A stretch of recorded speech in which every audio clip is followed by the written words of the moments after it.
वहीं आज कांग्रेस अपना घोषणा पत्र जारी करेगी। बड़ी खबर बता दें आपको, राहुल गांधी और खड़गे जारी करेंगे घोषणा पत्र। 11:30 बजे एआईसीसी में जारी होगा घोषणा पत्र। इस वक्त की बड़ी खबर, घोषणा पत्र में कांग्रेस करेगी कई बड़ी घोषणाएं। बड़ी खबर बता दें आपको, 5 न्याय 25 गारंटी पर आधारित होगा घोषणा पत्र। लोकसभा चुनाव 2024 के लिए कांग्रेस का घोषणा पत्र आज जारी होगा। कांग्रेस अध्यक्ष मल्लिकार्जुन खड़गे और पूर्व अध्यक्ष राहुल गांधी दिल्ली में पार्टी दफ्तर में सुबह 11:30 बजे प्रेस कॉन्फ्रेंस करेंगे। युवाओं को अपने पाले में करने की रणनीति के तहत कांग्रेस केंद्र सरकार में खाली पड़े 30 लाख सरकारी पदों को भरने का वादा कर सकती है। बड़ी खबर बता दें आपको, मुस्लिमों को रिझाने के लिए स्वच्छर कमेटी की सिफारिशें लागू करने की बात भी कही जा सकती है घोषणा पत्र में। बड़ी खबर बता दें आपको, कांग्रेस के घोषणा पत्र में महिलाओं के लिए 6,000 महीना और केंद्र सरकार की नौकरियों में 33% आरक्षण का जिक्र भी सामने आ सकता है। ओबीसी वोट बैंक को साधने के लिए जाति आधारित जनगणना करवाने और पिछली जातियों के लिए आरक्षण की सीमा बढ़ाने का भी वादा किया जा सकता है। ये बड़ी खबर बता दें आपको, आज कांग्रेस का घोषणा पत्र जारी हो सकता है। महिला, युवा, बेरोजगारी समेत तमाम मुद्दों को लेकर कांग्रेस जनता के सामने आ सकती है। ये बड़ी खबर बता दें आपको, आज कांग्रेस का घोषणा पत्र जारी हो सकता है। इसमें जाति जनगणना का वादा भी करती नजर आ सकती है कांग्रेस।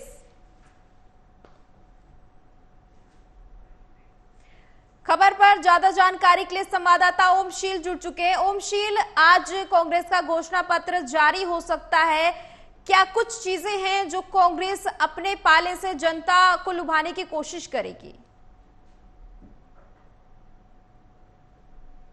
5 न्याय और 25 गारंटी पर आधारित रहने वाला है।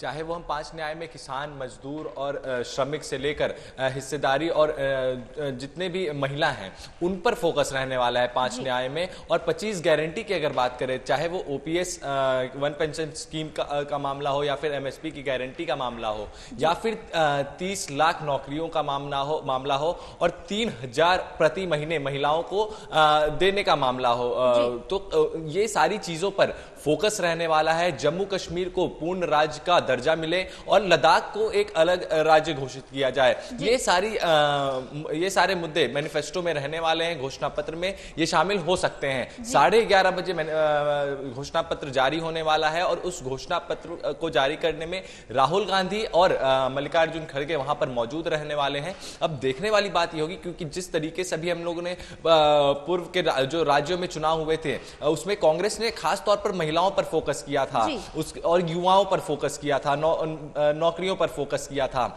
और केंद्र में भी ऐसा ही लग रहा है कि वो ऐसे ही करेंगे। जिस तरीके से वहां पर भी राजस्थान की अगर बात करें तो वहां पर भी ओपीएस लागू करने की बात कही गई थी उनके घोषणा पत्र में। बहरहाल उनकी सरकार नहीं बनी, लेकिन कहा यह भी जा रहा है कि 2024 का जो मैनिफेस्टो होने वाला है लोकसभा चुनाव को लेकर, उसमें भी ओपीएस का जिक्र हो सकता है। किसानों के लिए एमएसपी की गारंटी की बात कही जाएगी, और जो अग्निवीर स्कीम है उसको खत्म करने की बात कही जा रही है कि उसमें हो सकता है अगर कांग्रेस की सरकार बनेगी तो मैनिफेस्टो में ये जारी रहे, ये चीज रहने वाला है।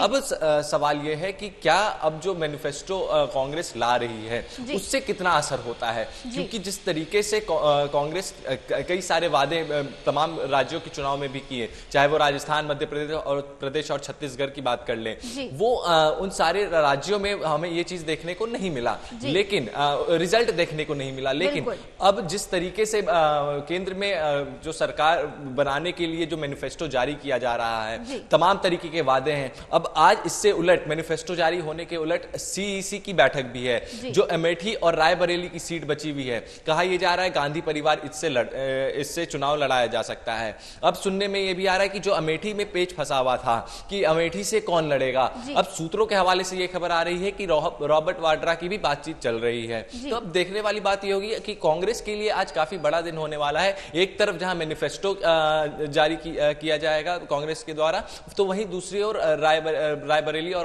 अमेठी पर हो सकता है आज फाइनल मुहर उम्मीदवारों के नाम पर लग जाए।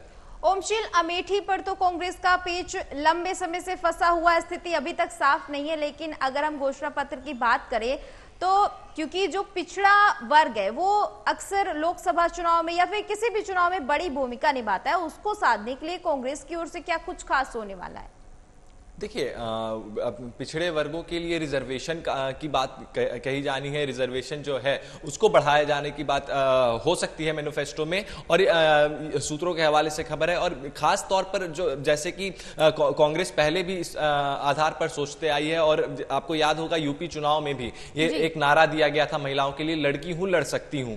उसी के तर्ज पर 2024 लोकसभा चुनाव भी देखा जा रहा है। प्रियंका गांधी वाड्रा की तरफ से ये नारा दिया गया था कि लड़की हूं लड़ सकती हूं, और महिलाओं को बढ़ावा, महिलाओं को 3,000 प्रति महीने, गैस सिलेंडर 450 रुपए तक किया जा सकता है। उसमें दावा किया जाएगा कि 450 रुपए में गैस सिलेंडर आपको मिलेगा। पेट्रोल डीजल के दामों पर कमी की गारंटी दी जाएगी। तो कुल मिला के जो 5 न्याय और 25 गारंटी में है, 25 गारंटी है, ये सारी चीजें उसमें रहने वाली है। अब देखने वाली बात ये होगी कि जब ये घोषणा पत्र जारी होता है तो अब बयानबाजी का भी दौर शुरू होगा, क्योंकि भारतीय जनता पार्टी ने एक तरफ घोषणा पत्र के लिए कमेटी गठित कर दी है, 2 दौर की बैठक हो चुकी है, राजनाथ सिंह उसकी अध्यक्षता कर रहे हैं। भारतीय जनता पार्टी की भी घोषणा पत्र कुछ ही दिनों में आ जानी है। लेकिन कांग्रेस का जब यह घोषणा पत्र बीजेपी से पहले आता है तो भारतीय जनता पार्टी का क्या रुख रहता है, यह भी देखने वाली बात है। ओमशील, जब हम यहाँ पर किसी भी चुनाव की बात करते हैं तो मुस्लिम वोटर की अहम भूमिका होती है। अगर मैं मुस्लिम वोटर की बात करूं तो वो बिखरता नजर आता है, क्योंकि कुछ वोटर जो है वो मायावती की ओर भी चला जाता है, कुछ कांग्रेस की ओर जाता है, या फिर छोटे मोटे जो दल है वहां पर भी जाता है।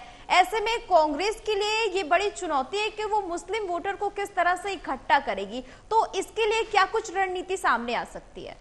देखिए, MY फैक्टर अगर हम मुस्लिम वोटर्स को देखें तो इसी का नतीजा रहा कि आप जितने भी राज्य में गठबंधन देख रहे होंगे, इंडी जो गठबंधन बनाया गया उसमें अगर हम यूपी की बात करें तो यूपी में कांग्रेस के साथ समाजवादी पार्टी उनके अलाई पार्टनर है। उसके बाद बिहार की अगर बात करते हैं तो कांग्रेस के साथ आरजेडी है। आरजेडी भी MY फैक्टर पर काम करती है, तो वो ट्रांसफर कांग्रेस को होगा ही होगा जहां पर आरजेडी नहीं लड़ रही है, जहां पे कांग्रेस की सीट है। वहीं अगर यूपी की बात करें तो समाजवादी पार्टी और कांग्रेस का जो वोट बैंक है वो एक दूसरे को ट्रांसफर होगा। समाजवादी पार्टी भी MY फैक्टर पर काम करती है। और अगर हम SC ST और पिछड़ी जातियों का बात करें तो मायावती चुनाव लड़ रही हैं, लेकिन उस आगाज से नहीं लड़ रही हैं। तो अब देखने वाली बात यह होगी कि मायावती का वोट किस ओर रुख करता है, या फिर मायावती खुद ये अपनी सारे वोट ले जाती हैं, या फिर इसमें समाजवादी पार्टी संदेह लगाती है, या फिर कांग्रेस लगाता है सेंध। हो सकता है बीजेपी भी लगा सकती है, क्योंकि बीजेपी के साथ जो एनडीए के साथ जो गठबंधन एलाई पार्टनर है, जो गठबंधन में शामिल दल है, चाहे वो ओम प्रकाश की बात कर लें या फिर जयंत चौधरी की बात कर लें, वो सारे लोग इन सब सारी चीजों से प्रभावित रहते हैं।